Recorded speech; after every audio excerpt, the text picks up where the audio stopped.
there. Welcome to the eLearning Champions Pod. I'm Shalini, your host for today, and I'm thrilled to have with us Joe Murphy, who is a leadership consultant, author, speaker, and coach dedicated to helping both individuals and organizations achieve excellence.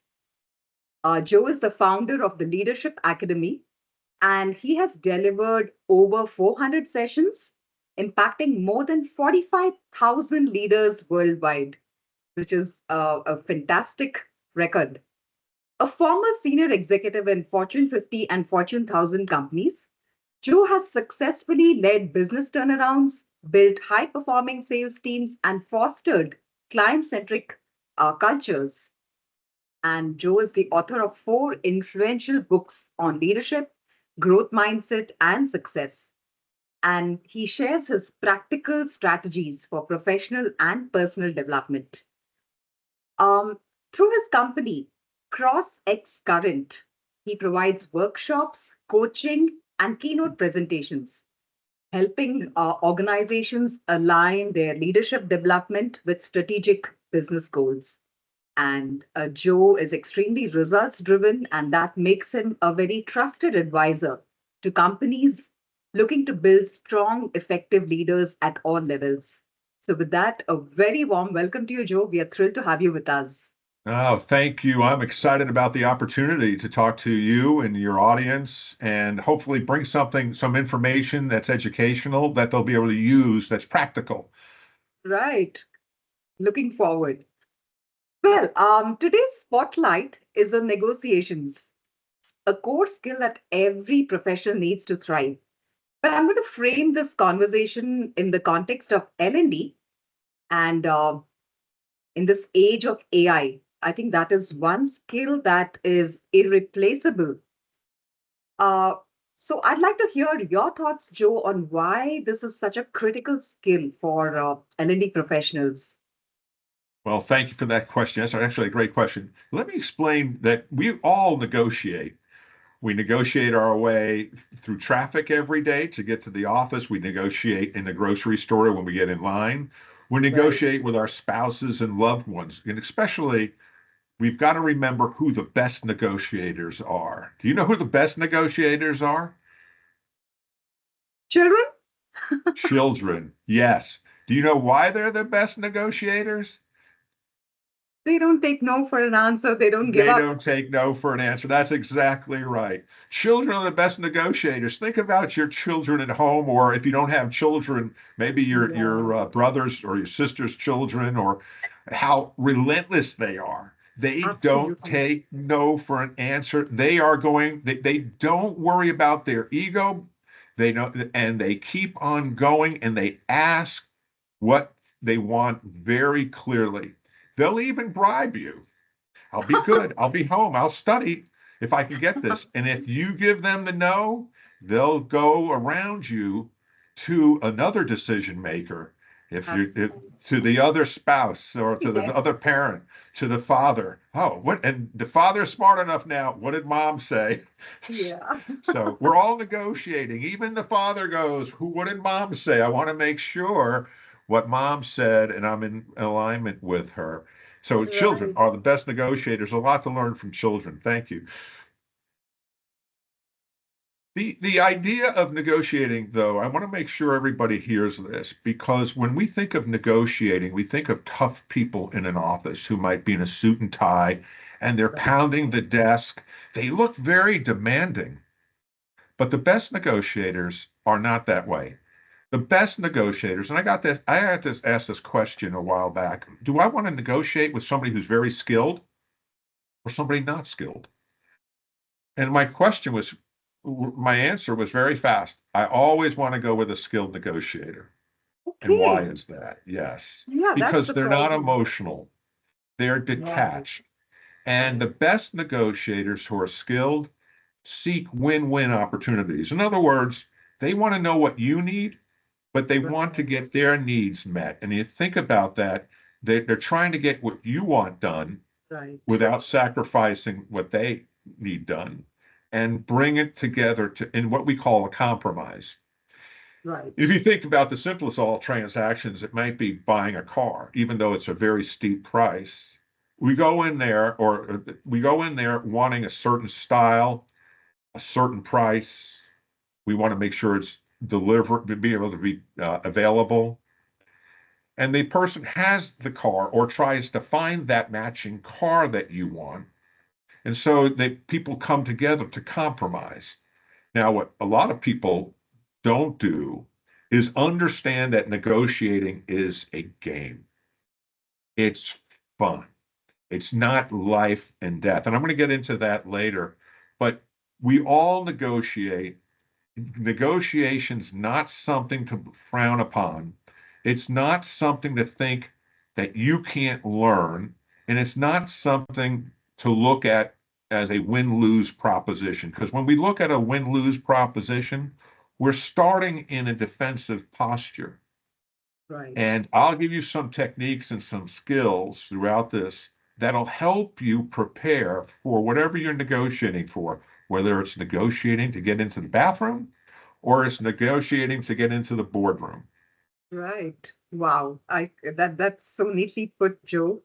I think L&D professionals have their fair share of negotiations to deal with, whether it's gaining stakeholder buy-in or whether you're budgeting a training initiative. I think this is a skill that's needed at every stage, right from Yes, your performance consulting to the very end, to the yes, post implementation and rollout. yes, So, yeah, I think that's really key what you shared about, if we approach it as something that actually helps both the parties, uh, then that that's the right mindset to enter into a negotiation. Because I think most of us, when we hear the word negotiation, we tend to think that it's somebody's going to win at the expense of somebody else. yes, So I think it's very important the way you framed it, that the outcome is a win-win. And that is key. When yes. we go in with that kind of a mindset, I think that changes the entire game. And I think what you said is a key word, mindset. If we come in with the right mindset, people can sense our willingness to help the other person. And that's a key component of that mindset of win-win. And it's not win-lose, because one of the key aspects of defining a negotiation, from my perspective, is to make sure the transaction occurs, but you want to build a long-term relationship. So in a negotiation, you have three components: the middle, excuse me, the beginning, the Mhm. middle, and the end. But in this case, in negotiating, ending never ends, because that relationship, once it's formed and that trust is developed, you you have created a relationship where the person is willingly and wanting to come back to negotiate with you again for other things. So Right. they trust you and they come back, and you're creating this opportunity for conversation and discussion, which is a negotiation. And I'll get into that also from an L&D perspective, several different aspects.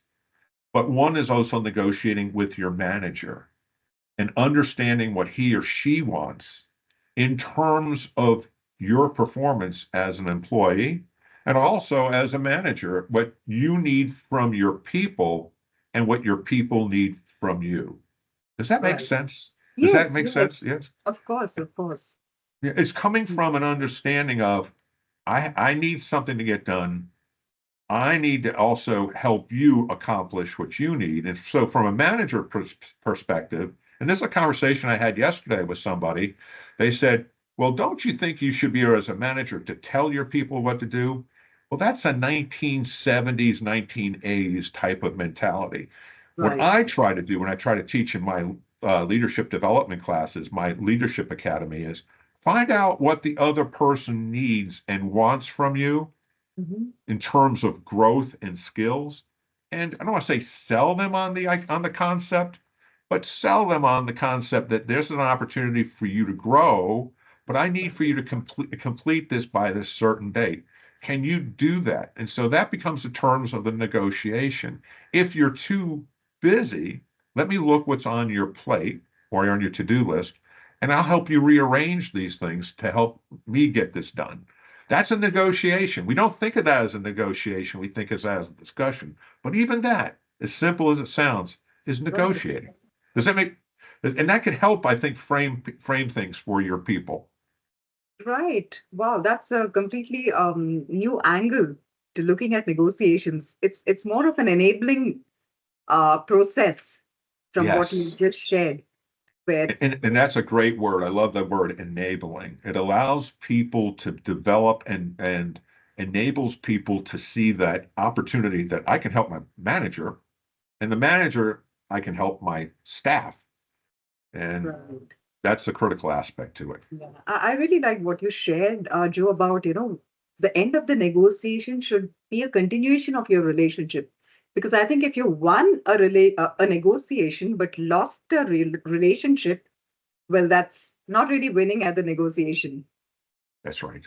That's right. So, In that thing that I said earlier, trust is that foundation, that framework, that when you're putting things together in order to build that house or whatever you're trying to build, working from a foundation of trust.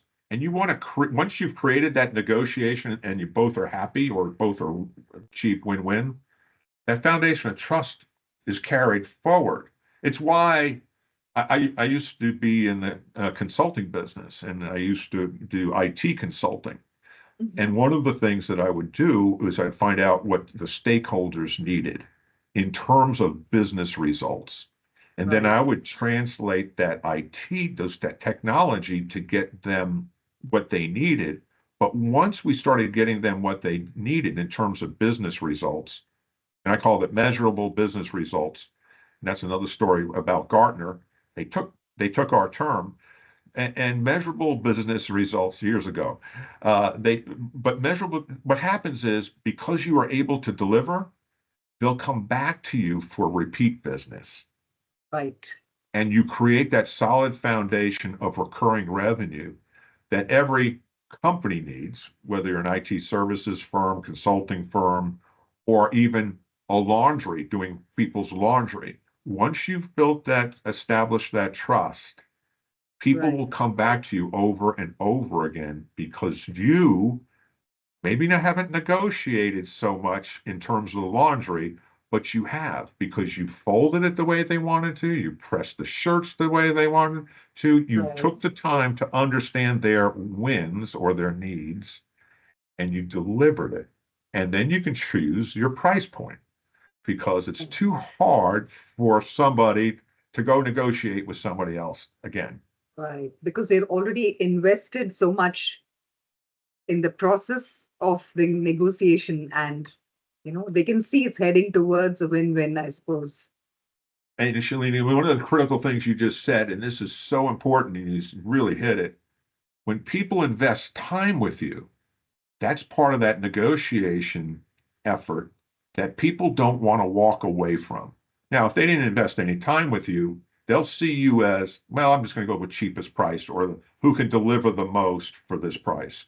And if it's they haven't invested that time to find out what you're trying to achieve and they can walk away and there's Right, no reason to stay. But if you've invested an hour or 2 or 3 hours negotiating with somebody, they don't want to go through the haggling or the negotiating right, with somebody else because you've created all those that you've established that relationship or understanding.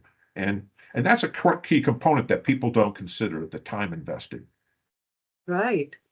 Uh, so, Joe, I'd like to actually, continue this thought further. How do you prepare? What kind of preparation is essential, and why is it critical? If you can shed some light on that. Absolutely. And this is probably the most important aspect of negotiating, thinking things through. I taught a class to PMI. You're familiar with PMI, Mhm. Project Management Institute. Right. And I did this worldwide event, and we did it on body language. And I got one of I've read several books from an FBI negotiator. And, Oh, and it was really big on body language. But what he really went into at one point in the books and his videos are online.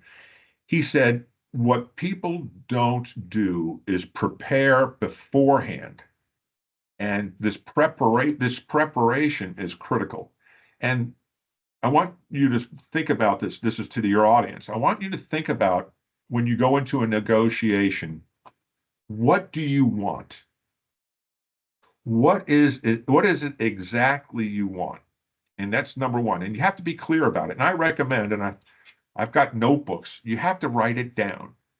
If you're going in to buy a washer or dryer or a car and you have a spouse, you both might have two different things. And that's the worst thing, two different ideas of what you want. And that's the worst thing to go in to a negotiation to buy something, especially a house or a Right. home or apartment.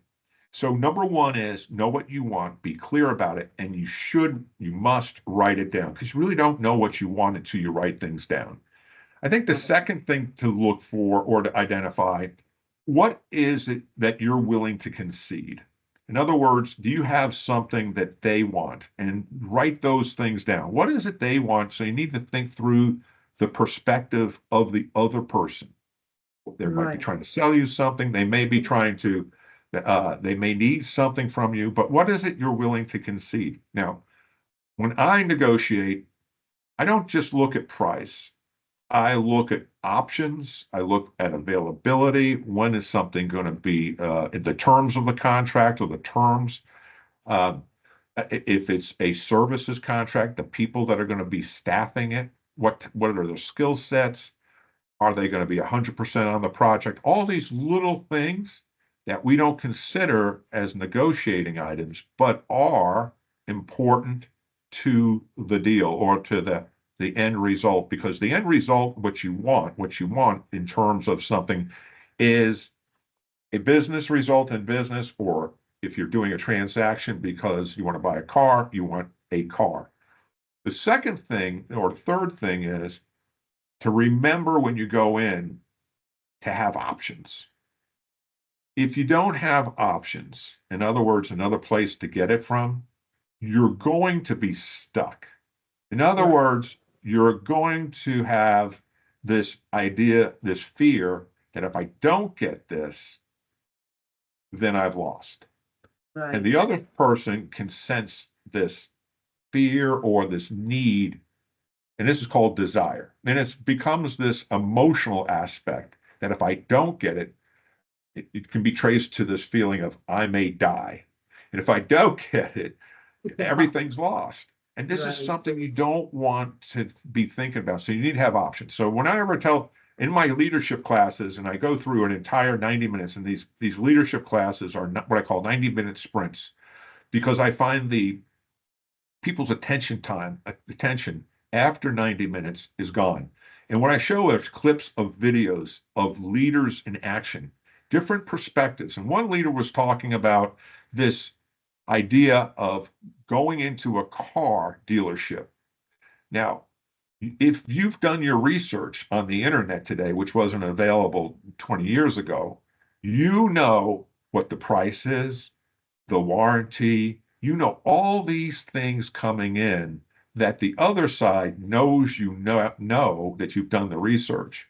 But Right. what they don't know is if you don't have another car dealer that's willing to sell you that car at that price that you want, because everything else is, I want these options, I want these things, this, and you get all those things out of the way.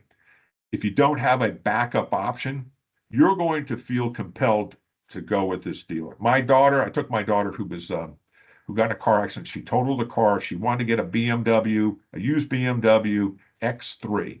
She wanted it white. She wanted the interior upholstery black. She wanted the car to be a 2003, and she wanted, all these things, and she needed it now. So we did our research. We went to a car dealership, and we walked in. We drove the car. She got so excited, and I explained to her, I said, do not get too excited. We need options. Well, we walked away. We didn't buy the car, but she called me at 7 o'clock that night. She said, Daddy, I want to buy that car. I said, just wait till the next morning. The salesperson is going to call us. Well, I called the salesperson. It's 8:15. He didn't call me. He said, "Oh, your daughter just called me." So my daughter broke the rule, and she said, "I Okay. want to buy that car. I want to make sure it doesn't get sold." So we Okay. lost all our negotiating power on the price. Right. And I laughed and I told the salesperson this, the salesman, and he laughed and he said, "Yeah, you sure did." I said, "Well, let me ask you a question. Can you at least throw in some floor mats for free?" And he said, "Yes." So one of the Okay. things is you need options. We didn't have any options. My daughter felt pressured. She loved the car Right. and her emotions got in the way.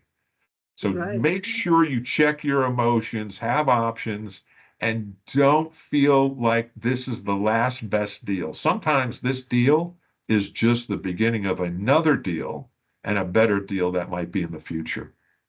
Was that Right. helpful? I went on for a little bit of time. Hopefully, it didn't go too long. Yes, yes, it is helpful. I was just thinking, trying to mentally, I was applying all of this in the context of negotiating for a training budget, you know, and I was wondering how would you approach a conversation like that?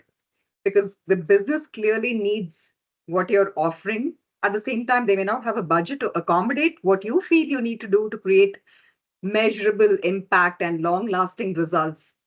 So I was Yeah, trying to, see that in that context. Do you have any tips for L&D professionals who need to gain this stakeholder buy-in, uh, absolutely. who may not have too Absolutely. many options? There are Yeah. options, sure, but maybe the one that they have in mind is the most impactful, but they need to really negotiate with the stakeholders to get their buy-in. Yes, yes. And this is a question that comes up all the time because I provide L&D type services either through L&D or through the CHRO or even the CEO who sees me maybe speaking at a different event. But you have to put yourself in the mind of the buyer. And let me step back first. If the mind of the buyer doesn't see the value in the training budget or the trainers because they don't get results from the training, they're going to look at you as a commodity. And when you become a commodity, they're going to look at you as price and they're going Right, to weigh that against taking people out of the business to a training event. So you've got several different things going on there. Number one, what is your value proposition? Or better yet, let's come back to a term that we coined years ago, measurable business results. What results are you bringing to the business? Now, when we think about business results, we have to stand in the eyes or the shoes of the business unit leader. What does he or she need? Number one, they need less conflict between employees. That is a right, huge thing that always takes people off center, but they don't right, recognize that's an important aspect. The second thing is, how do I develop more customers? How do I develop, which is really, how do I develop more revenue? Which is really, how do I develop more profit? So when you start taking and tying your training to those aspects, how do I how do I take those things so that I can drive more revenue, to drive more profit, to get more right, business results? And it's as simple, it's not so simple, but it's as simple as this, as showing how those things connect. If I can do leadership training and one of my and I have this thing, it's called leaders at all levels, creating leaders at all levels. People take ownership for the results. People become less, they know what needs to be done. They don't need hand holding as much. They feel empowered. HR now, instead of becoming human resources, instead of becoming the police to try to figure out why two people are arguing or what the problem is or why there's a person who's not performing, people start performing and now HR shifts into a coaching role and they right, start teaching and showing people how to get into high performance and take control over their careers and grow. We talked about this in another class yesterday. I was on the growth mindset.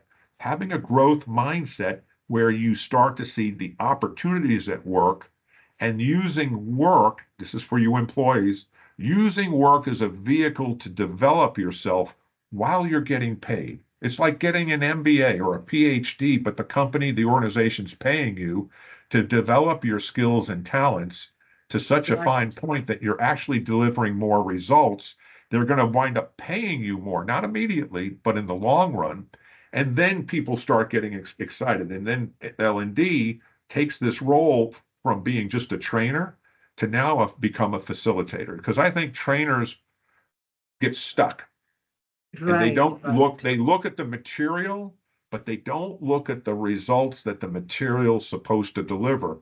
And instead of, and if they take that perspective of, oh, I just want to get the material done and the training class over, what can I Right. do so that these people take tangible things back to their office that they can implement immediately? Is Right. that I is that recall. helpful? Yes. Yes, yes. In fact, Joe, I recall a line on your profile which says, "You don't train, you develop leaders." I thought that was, the whole crux of leadership development. You're not training people, you're developing them, their leadership potential, and helping them realize it, actualize it. So, yeah, Yes. thank you so much for sharing this. So, Joy, I was just thinking back to the example you shared about, when you lose your negotiation power and the other party can read you very well and they know when you feel pressurized, when you feel you don't have any other option, and that gives them really the ace, up their sleeve. Yes. So, nonverbal communication, I think, is very key because it speaks louder than anything you can say. So, can you share some of your, best practices on how do you read body language better? You Yes. don't want Yes. to be read all the while. You also want to read the other person equally well. Yes, there's several things, and again, I talked to you about this FBI negotiator, and I Right. taught this class, and we went through all the things that people do when they're being interviewed by the FBI. And the body language is the same for an FBI negotiator as it is for us as people when we're talking to others. Now, we've all been taught that this is defensive. Right. And I had a friend of mine years ago, she said, I think that's not defensive. I think the person's just holding themselves. And I looked at her and I said, oh, wow, that's a different perspective. Now, fast forward 10 years later, the FBI agent said, this is a soothing type thing. It's not defensive. It's not meant to block people out. It's just soothing. It's holding yourself. And I said, oh, wow, she was right. Now, the other thing that people tend to think is when I cover my mouth. You're lying or you have something to hide. Yes. Yeah, I've got something to hide. I wish, ooh. Now, that's not necessarily having something to hide either. It could be, I'm just thinking, pondering something. Sometimes people will scratch their chin, they're thinking. He said the critical things are the eyes, watching the eyes and where they go up and where they go. Now, if the person is going up and to the right, he's pulling or she's pulling out information from the past and she's thinking. So we have to be careful about certain body language and how we have been taught that to believe that certain things that we do are have these specific meanings and they don't. One of the things that you do want to go in with, and this is something where you have control, is look for where people are sitting. Mhm. When I'm doing negotiating, I don't sit across the desk from someone else. I try to sit on the same side. Right. One of the things I was negotiating at the time, a $90,000 contract with the head of the agency in IT. It was a government agency. Mhm. And he had chairs in front of his desk, but he also had a couple chairs over to the side of his desk. Instead of sitting across from him, I sat on the chairs on the side, which was sort of odd. I said, "Do you mind if I sit here?" And there were some papers on the on the chair. He said, "Well, let me move them for you." Well, he already committed to move them for me. So now he's invested in the relationship, as small as that was. Now, I didn't try to get him to move those. I was trying to get closer so I wasn't opposing him because when you think about somebody Right. sitting across from you, they're opposing you. Now, for Right. husbands, and especially husbands and wives, when you have an argument, you don't want to sit across the table from each other. You want to Right. get on the same side. And there's a reason for that because you're going to start mirroring the person, either Right. accidentally or on purpose. Now, you don't want to Right. mirror somebody and make it manipulative. What you're trying to do, and I tell people this in my classes, when you start to mirror somebody, you're doing it to lubricate the wheels of communication. You're getting in sync with somebody. Now, Right. on this, back to the agency director, I started mirroring him. I didn't do it purposely. I was mirroring him because I really liked him. We connected because we started laughing, and laughter is perhaps the best connection between two people. And when you Absolutely. make that connection, you don't have to tell a joke, but you can laugh, make a little bit of a joke to yourself. And I told him, I think I said something to this effect. I said, okay, so this is going to be the tough negotiator where you try to get me down to the lowest price possible, where I can barely deliver what you want me to deliver. And he said, no, I don't want you to get that far down. And I said, good, because I don't want to get that far down. He started laughing. I started laughing. And it broke the ice because Right. I became a human being right there. And he became a human being. And I started mirroring him, and I didn't know I was doing it. He said, Joe, are you mirroring me? So he was a skilled body He language was reader he was as very well. smart. I said, oh my gosh, am I doing that? Because his arm went up, my arm went up. I didn't even notice. And his arm went like this, and he started doing this, and then I went like this. And I didn't even know I was doing it. And I was like, oh wow. I looked back, I said, I think I am, and I didn't mean to, but I know what you're saying. And we both laughed again. Okay. Within half an hour, I had negotiated a $90,000 contract. He got exactly what he wanted. We didn't have to lower our price. And what happened was he became a good friend of mine. And he's, in fact, gone up and has run for office. That was over 15 years ago, but we've maintained that relationship. We delivered results for him. And I even sat down with him after we were delivering the results because it was a consulting contract where we looked at some things.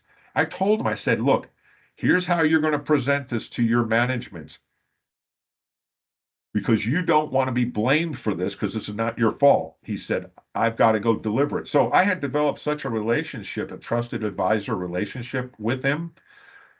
And he wound up purchasing more contracts with us because I Right. cared about his well being. Right. I Right. truly cared about him as a human being, but I cared about him professionally as well. Is that Right. is that helpful for you as Yes. negotiating? Yes. Is it You know, negotiating so different now than what you think it was? definitely, definitely. And, there's a very fine line. I mean, perceptions. It's all about perceptions. Now, in Yes. your case, this person mentioned to you that, you were mirroring him. He was outspoken enough to say that. But if the trust element was missing, he would definitely think you were being manipulative. Yes. So I guess it's all to do with what kind of trust you inspire in the person, and how comfortable is the equation that you set before That's a great point. And the only way you're going to be comfortable, and this is to everyone, you've got to know your business.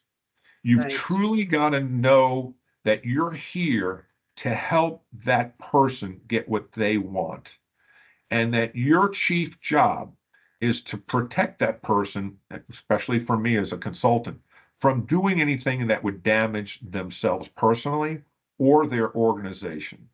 And when you have that kind of mission in mind or that sense of purpose, you project a different aura. Right. People feel it. They Right. know that you're a good human being and well, trust is hard to establish, but you're conveying to that person because they can sense it, and you do deliberate actions toward that. Right. And sometimes it doesn't always work. Sometimes, it's not always conveyed because the person may have been burned before. But always go in with that end in mind. I'm here to make sure that person gets what they want. I get what I want. We create a win-win negotiation, but establish that long-term relationship where I'm giving and getting that person in the business what they want, but also at the same time protecting that individual. Right, right. Which is integral to the win-win that you Yes, mentioned as being the only, the outcome you're yes, striving for. yes. Yeah, thank you, Joe. That's a lot of food for thought. And incidentally, you've overturned my pet theories on reading body language on their head, because I really did think, when people sat like this, they were well being defensive, or they were just not trusting you, or whatever, any of those reasons that you shared. Yes. So I I think, think, Shalene, I think the other thing is to remember, Shalene, just to remember this. Everybody's carrying a heavy load, and they right, may not be thinking about what you're talking to them about. So when you're starting a meeting, and we all have done this before, one person's coming into a meeting from another meeting, and it right, takes a minute or two for them to unwind that previous meeting and right, for you to unwind that previous meeting absolutely, and get all those thoughts out of your head. So sometimes people's what's going on in their head has nothing to do with you. And so right. their body language, if they're doing this, and I'll tell you a quick story. When I was in India a couple of years ago, everybody doing this does not, in the US, that means no. It is Yeah, negative. Okay. right. And so that it may be thinking about their child, what they said to them at breakfast that morning, and that's what they're doing. So understanding what's going on in someone's head sometimes has nothing to do with you. Years ago, I was in India and I had to give a presentation, and I was giving the best speech ever. And I was ready and prepared, and I had an audience of about 60, 70 people from India in this company, and they were doing this. Must have been a nerve. All of everybody was doing this, and I started going, okay, they're not getting what I'm saying. So I started really digging deep and really expressing and getting even more proof points into the presentation that I hadn't prepared, that I put out there, and they were doing this.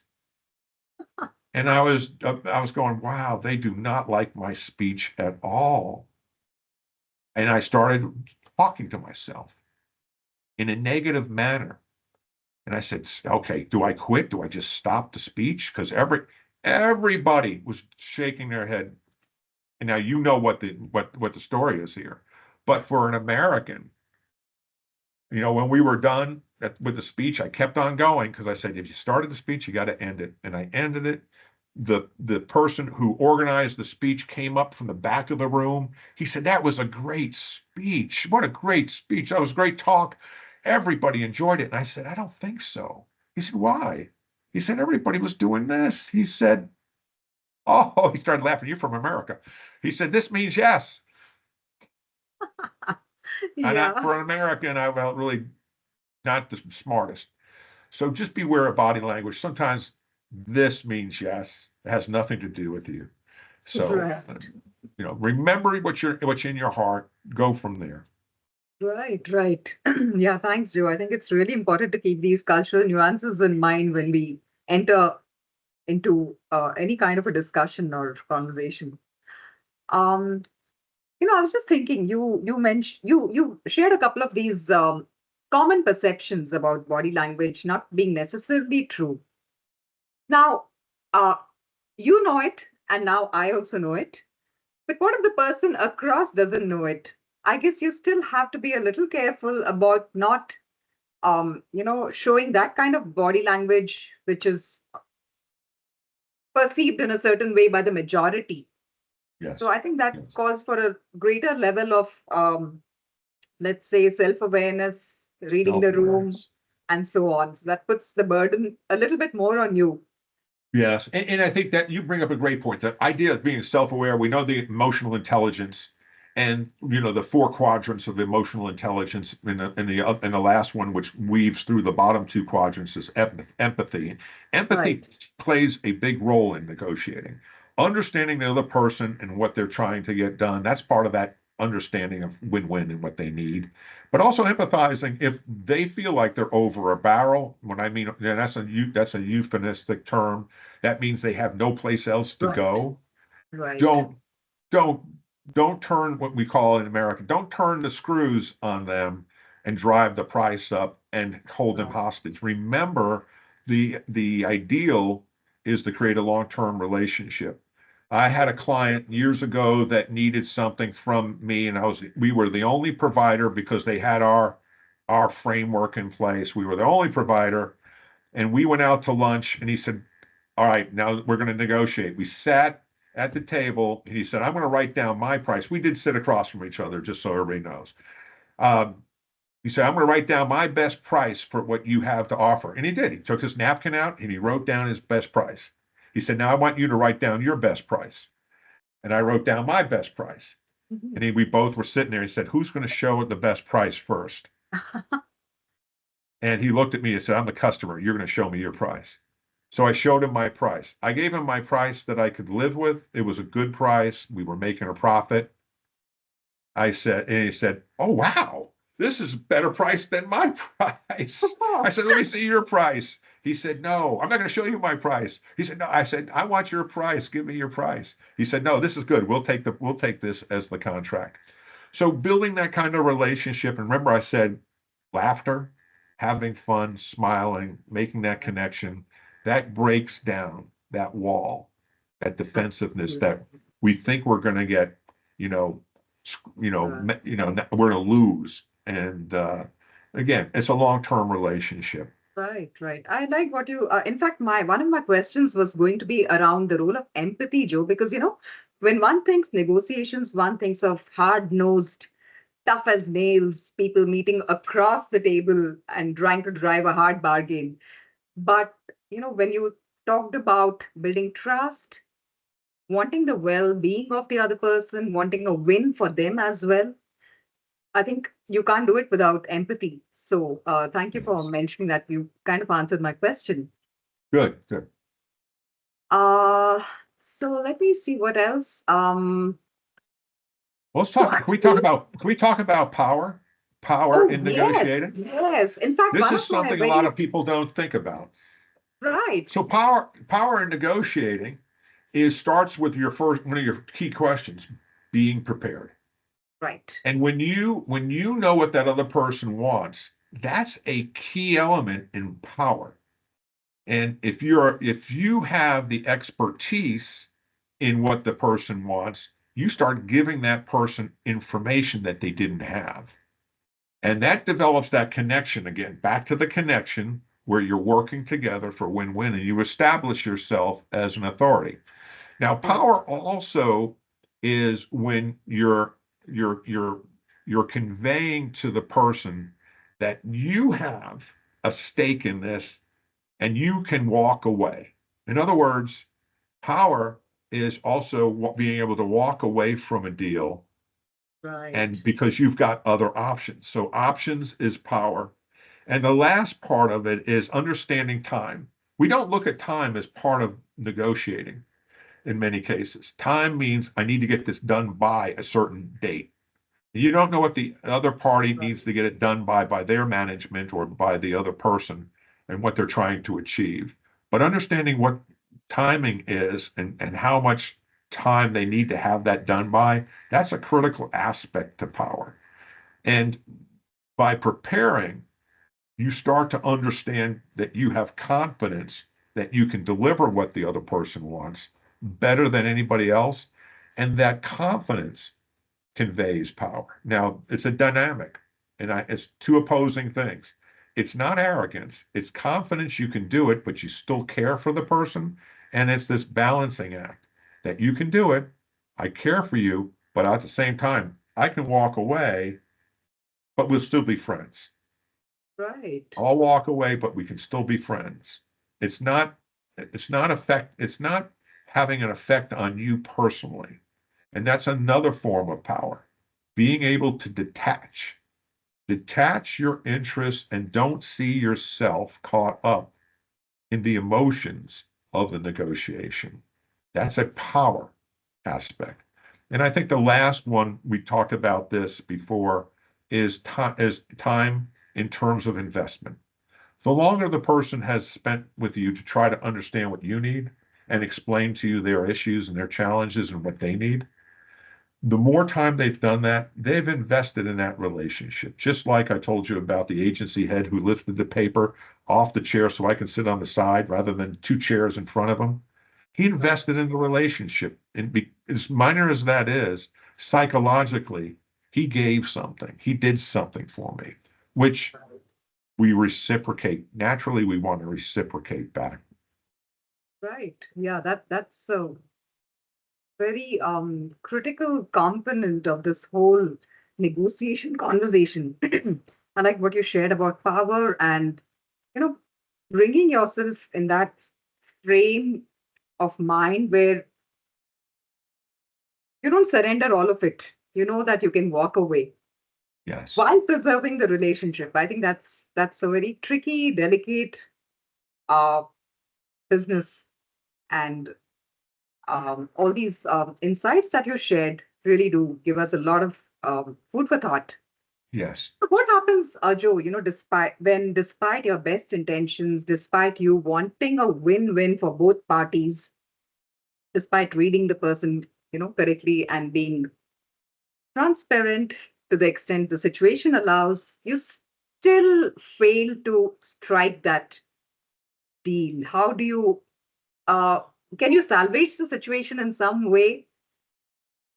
Well, if you don't get win-win, if the person doesn't agree with you and you can't, it doesn't work out. The most important thing is that don't see this as a reflection on you. You've got to look at this and we all know this, especially in learning and development. Everything that is not a complete failure, you learned something from the event. Now, if that person works in your office, you want to make sure that person walks away as well, not feeling angry or feeling like they lost something. And that's a critical aspect. So both of you, we couldn't meet in the middle or compromise. Right. But sometimes walking away allows somebody to go, you know what? I think I understand what that person was trying to say. And then you can come back to it. You can say, you know what? I was thinking about our conversation. I didn't explain why I couldn't do this. And saying no is not a complete answer in negotiating. Saying, no, I can't do this because such and such and such and such will happen, allows the other person to get more information to try to figure out how to alleviate those other components. Go, oh, you can't do that. Well, I can give you those things. Will that turn that into a yes? And I've been in those conversations too, where once people understand, I can't give that to you because if I do that, and it's been a price. I've had these pricing conversations with a CFO. CFO said, I needed to come in at this price. I said, what if I give you this price? Then I can't bring in these other people who are experts. He said, oh, he said, well, that's just a minor part of the deal of the solution. I really don't need that in this particular phase of the contract.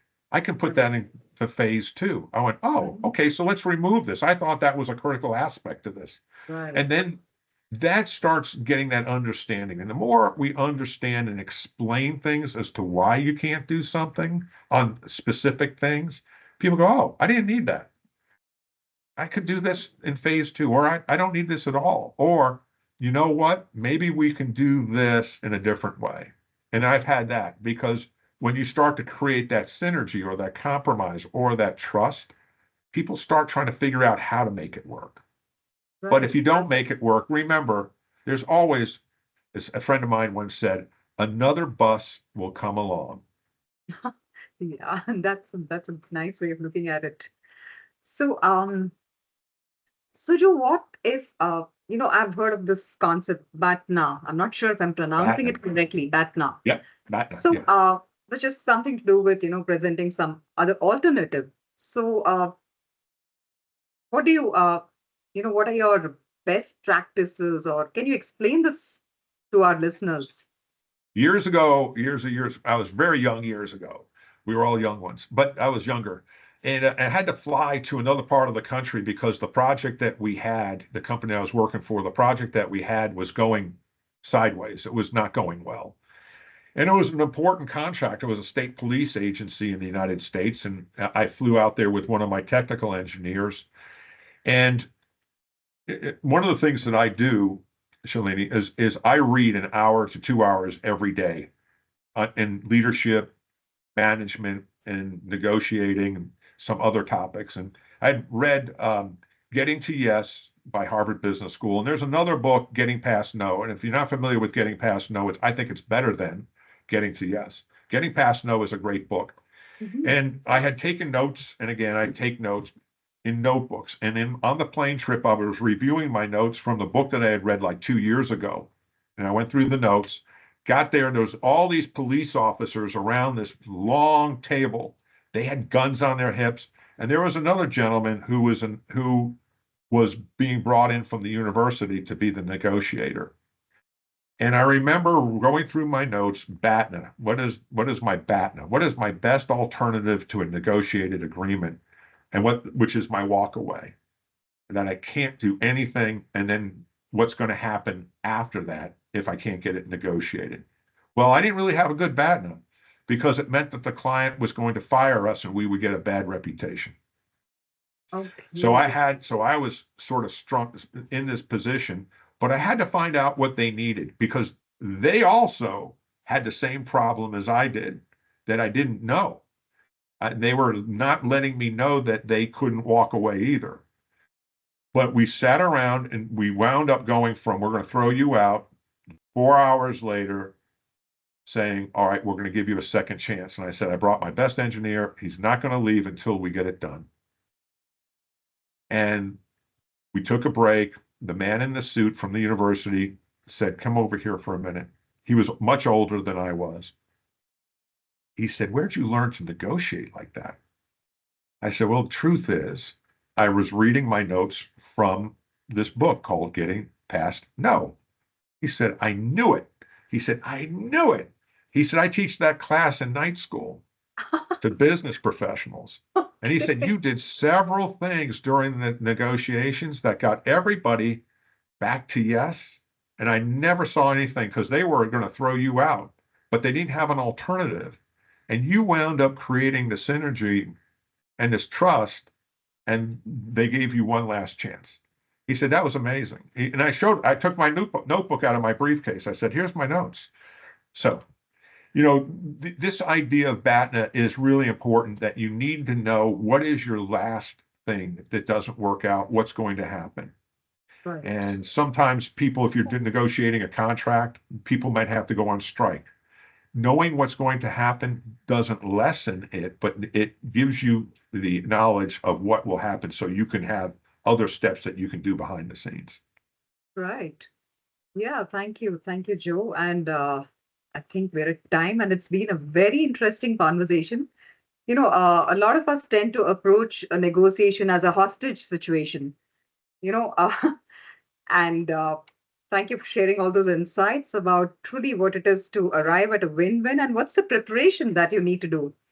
Love what you shared about having your notes ready and going over them. Sometimes I think we think it's okay to wing it, if the stakes are not too high, but nothing like preparation, because I think that's the only differentiator Yes. between you and And, the other person. and you brought up a last great point, and this is to your audience, to everybody who's watching. Practice negotiating. Every day you're negotiating. Look at everything that you're doing in interaction with your spouse and in interaction with your boss as a negotiation. It's not negative. It's not win-lose. Negotiation has a bad term associated with it. Right. Try to understand what people want. And if you practice it, you can get what you want because you become more persuasive and you become more willing to be influenced by other people. Right. And consensus building requires negotiation. It's Yeah. baked into the process. Yes. So that's very key. So thank you once again, Joe. It's been a very enlightening conversation. I'm sure our listeners have, got a lot of insights which they can act on. And I really like this last tip that you shared about practicing negotiation because, one tends to think that it's something one is born with. You're either a person cut out for negotiations or you're not. But it's very encouraging to know that this is a skill that can be really built, developed through practice, through application. So thank you for that. And Well, thank you. thank you so much for joining us. And thank you, dear listeners, for tuning in. Do stay tuned in for our future podcasts as well. Thank you. Thank you very, very much. Thank you.